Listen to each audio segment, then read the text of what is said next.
Quay đây.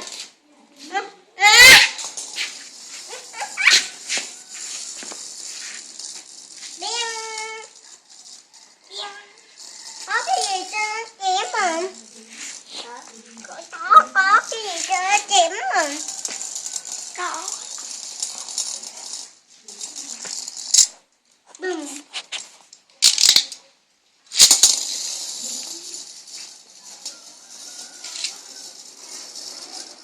Chém có đất đai không? Không. Không có. Không. Không có. Cái đâu gì đâu. Đất. Tôi chỉ gì? Chỉ này. Chỉ gì? Chỉ gì? Chỉ rồi như cục trên sao? Nè, gắn vô chơi.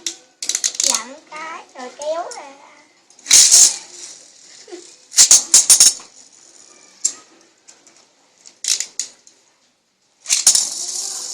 Đó. Có cái đó cho nó chém hả? Nó ra thổi luôn. Anh biến chém tỏi bật rơm luôn. Nó chém tỏi cây luôn.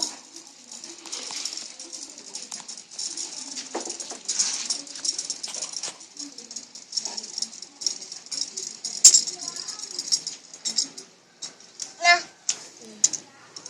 Chơi không? Chơi. Rồi kéo đi.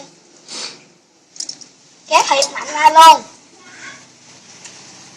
Kéo thiệt mạnh ra cho nó ra luôn nha. Kéo mạnh lên. 1, 2, 3, 4. Mạnh lên.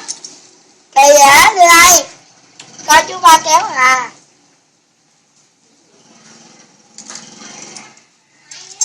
Một, hai. Đưa đây cho chú. Đưa chú ba kéo đây. Thấy không? Từ đây chú ba kéo ra luôn rồi, thiệt mạnh luôn. Chú kéo yếu rồi. Đất. Đó. Nó chém không? Dạ.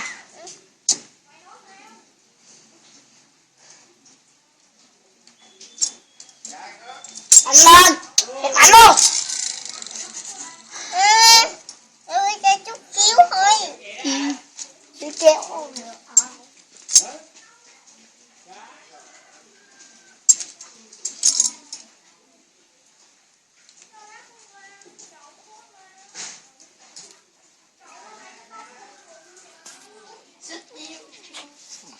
Xích tiêu. Sức kéo kéo thiệt mạnh luôn nha. Sức siêu mạnh luôn.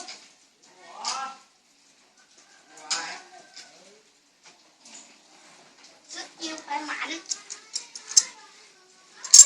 Xích tiêu. Có chém không bà? Ừ. Có chém không? Không hả?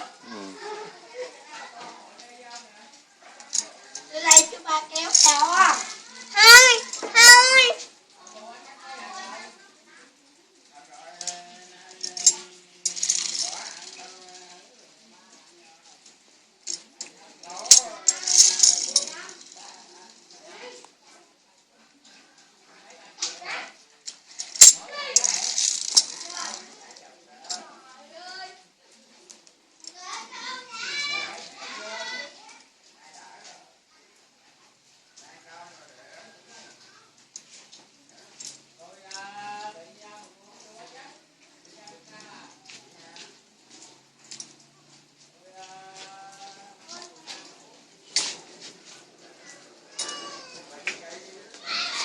Kéo không được trơn nữa.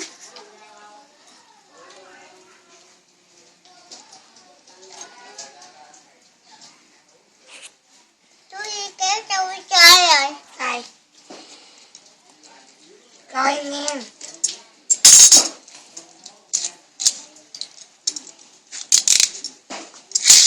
Rồi là xong.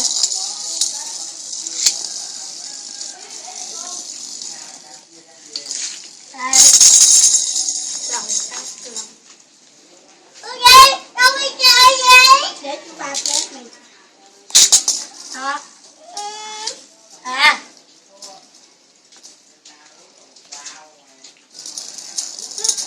Ơ, thôi. Đánh đau nha.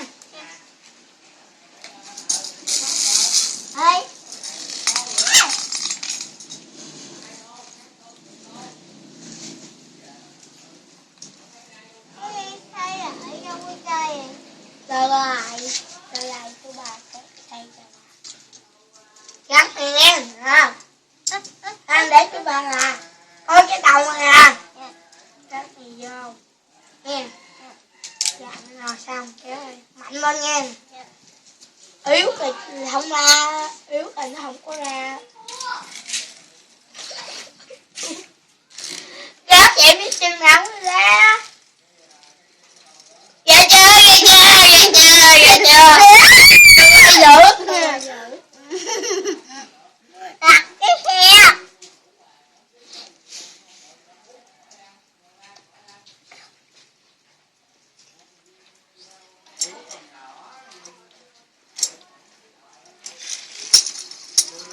Giữ chiêu giữ.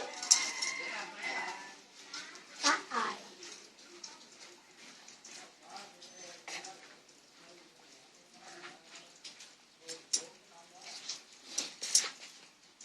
Nhìn nè. Đồ giữ. Thấy không? Cái chém mạnh không? Mạnh. Này. Không phải đưa đây cho bà lắc. Tắt gắn đầu gắn đó. Gắn vô. Rồi vô. Gắn cọng dây vô. Gắn cọng dây vô chứ hơi nó rớt. Gắn cái đầu trắng đó. Đó cái đầu á.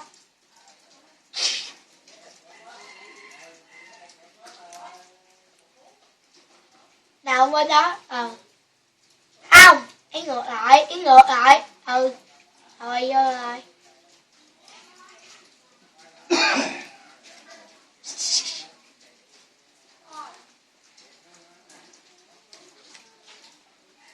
Đưa đây chú ba gắn cho. Gắn theo con trên.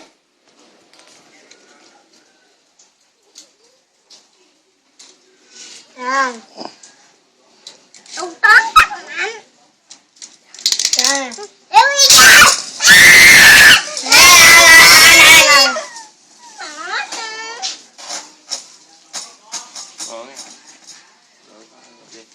Thôi rồi. Cái ghế gắn chung vô.